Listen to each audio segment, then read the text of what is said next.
प्रिय मित्रों, हर हर महादेव।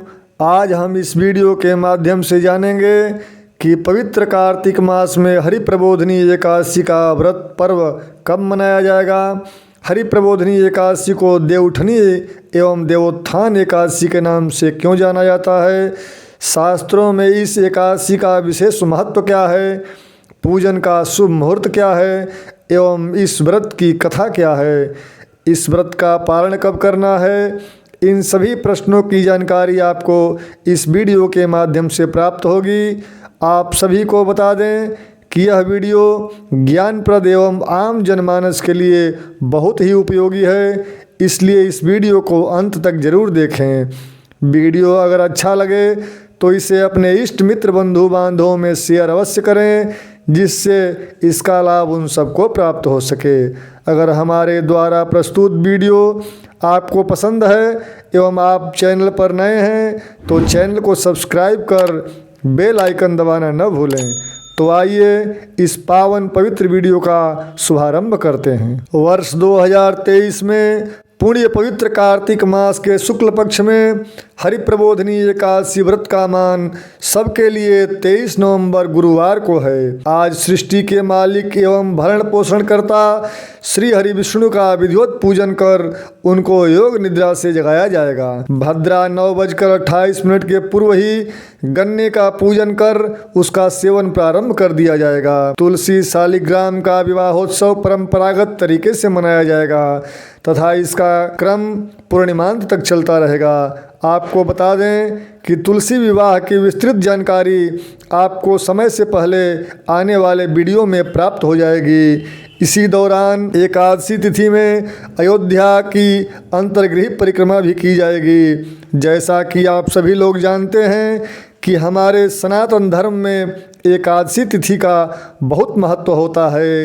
हरि प्रबोधिनी एकादशी कार्तिक मास के शुक्ल पक्ष की एकादशी को मनाया जाता है, जिसे देवउठनी या देवोत्थान एकादशी के नाम से जाना जाता है। एकादशी व्रत को सभी व्रतों में सर्वश्रेष्ठ माना जाता है। अब हम जानते हैं कि इस एकादशी को देवोत्थान या देवउठनी एकादशी क्यों कहा जाता है। आषाढ़ शुक्ल पक्ष एकादशी के दिन भगवान श्री हरि विष्णु शयन करते हैं, जिसे हरिशयनी एकादशी कहा जाता है, तथा कार्तिक मास के शुक्ल पक्ष की एकादशी के दिन उठते हैं, इसलिए इस एकादशी को देवउठनी या देवोत्थान एकादशी के नाम से जाना जाता है। आषाढ़ मास के शुक्ल पक्ष की एकादशी को चातुर्मास व्रत का प्रारंभ होता है एवं देवउठनी एकादशी के दिन भगवान को योग निद्रा से जगाने के बाद चातुर्मास व्रत की समाप्ति हो जाती है। शास्त्रों के अनुसार देवउठनी एकादशी के दिन भगवान श्री हरि विष्णु क्षीर सागर में 4 माह की योग निद्रा के बाद जागते हैं। अब जानते हैं कि हरि प्रबोधिनी एकादशी के दिन पूजन का शुभ मुहूर्त क्या है। पवित्र कार्तिक मास में देवोत्थान एकादशी की शुरुआत 22 नवंबर की रात्रि 10:34 के बाद से प्रारंभ हो जाएगी तथा 23 नवंबर 2023 दिन गुरुवार को रात्रि 8:21 तक रहेगा। इसलिए एकादशी तिथि पूर्ण मिल रही है तो आप लोग पूजन का कार्य प्रातः काल से प्रारंभ कर सकते हैं। इस व्रत का पारण आप 24 नवंबर दिन शुक्रवार को सूर्योदय के बाद कर सकते हैं। देवउठनी एकादशी के दिन विशेष रूप से भगवान विष्णु की पूजा की जाती है। जब भगवान विष्णु शयन करते हैं उस समय से विवाहादि सभी शुभ मांगलिक कार्य बंद हो जाते हैं एवं भगवान श्री हरि विष्णु जब देवोत्थान एकादशी के दिन जागते हैं तो सभी मांगलिक कार्य फिर से शुरू हो जाते हैं। अब जानते हैं कि इस व्रत के पूजन की विधि क्या है। सर्वप्रथम एकादशी तिथि से एक दिन पहले दशमी तिथि के दिन सात्विक भोजन ग्रहण करें तथा सूर्यास्त के पश्चात भोजन ग्रहण न करें।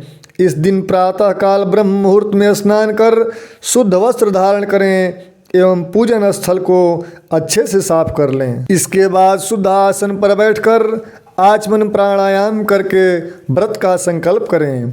इसके पश्चात एक चौकी पर श्वेत या पीत वस्त्र बिछाकर उस पर भगवान विष्णु की मूर्ति को रखें।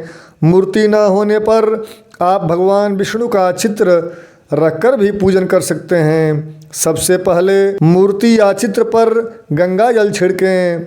मूर्ति को पंचामृत से स्नान करावें, फिर शुद्ध जल से स्नान करावें। इस दिन भगवान विष्णु के शालिग्राम स्वरूप की पूजा करनी चाहिए। भगवान को स्नान कराने के बाद शुद्ध वस्त्र पहनाना चाहिए, इत्र लगाना चाहिए एवं माथे पे चंदन का टीका लगाना चाहिए। तुलसी पत्र अवश्य ही चढ़ाना चाहिए, वो भी एक दिन पहले का हो, क्योंकि उस दिन तुलसी पत्र नहीं तोड़ना चाहिए। तत्पश्चात पुष्पमाला पहनाकर धूप दीप नैवेद्यादि से विधिवत पूजन करना चाहिए, आरती करनी चाहिए। इस दिन फल में भगवान विष्णु को ईख यानी गन्ना, अनार, केला, सिंघाड़ा इत्यादि अर्पण करें। इस दिन टीका लगाने के लिए गोपी चंदन का इस्तेमाल करना चाहिए।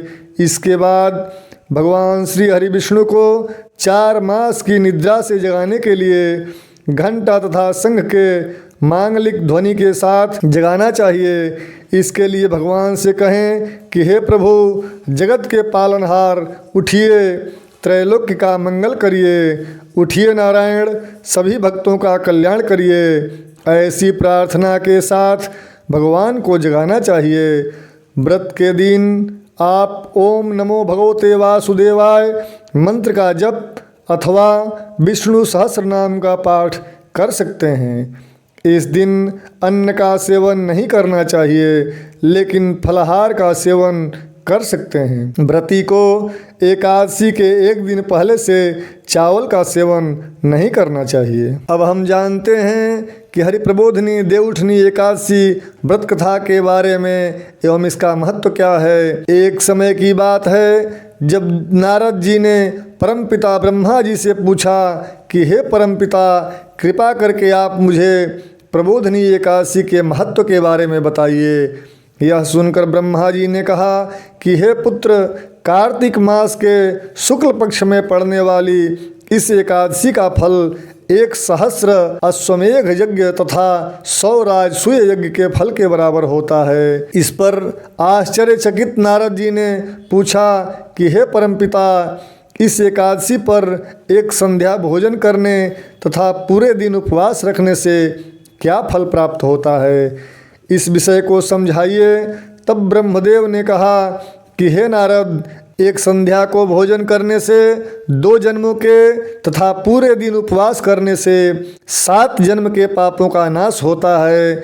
जिस वस्तु को तीनों लोक में प्राप्त करना मुश्किल हो, उस वस्तु को भी हरि प्रबोधिनी एकादशी के व्रत से सहजता से प्राप्त किया जा सकता है। इस दिन जो भी मनुष्य श्रद्धा पूर्वक दान पुण्य करता है, उसका दान पुण्य पर्वत के समान अटल हो जाता है। जो मनुष्य केवल मन में इस व्रत को करने की ठान लेता है, उसके समस्त पाप नष्ट हो जाते हैं। जो मनुष्य इस एकादशी पर रात्रि जागरण करते हैं, उनकी पिछली पीढ़ी एवं आने वाली 10 पीढ़ी विष्णुलोक में वास करती है। इस पूरे जगत में उसी मनुष्य का जीवन सफल है जिसने प्रबोधिनी एकादशी के व्रत के द्वारा अपने कुल को पवित्र किया है। संसार के समस्त तीर्थ प्रबोधिनी एकादशी का व्रत करने वाले के घर में वास करते हैं। भगवान विष्णु की प्रसन्नता के लिए इस व्रत को अवश्य करना चाहिए। परमपिता ब्रह्मा जी नारद जी से कह रहे हैं कि हे पुत्र, तुम्हें भी विधि पूर्वक भगवान विष्णु का पूजन करना चाहिए। कार्तिक मास में भगवान की कथा पढ़ने या सुनने से 100 गायों के दान के समान फल की प्राप्ति होती है। इसी तरह प्रामाणिक धर्मशास्त्रोक्त व्रत कथा, उद्यापन, वर्ष फल, ज्योतिष, वास्तु, पितृदोष एवं ग्रह बाधा से संबंधित जानकारी के लिए जुड़े रहें हमारे साथ। जय गजानन, जय विश्वनाथ।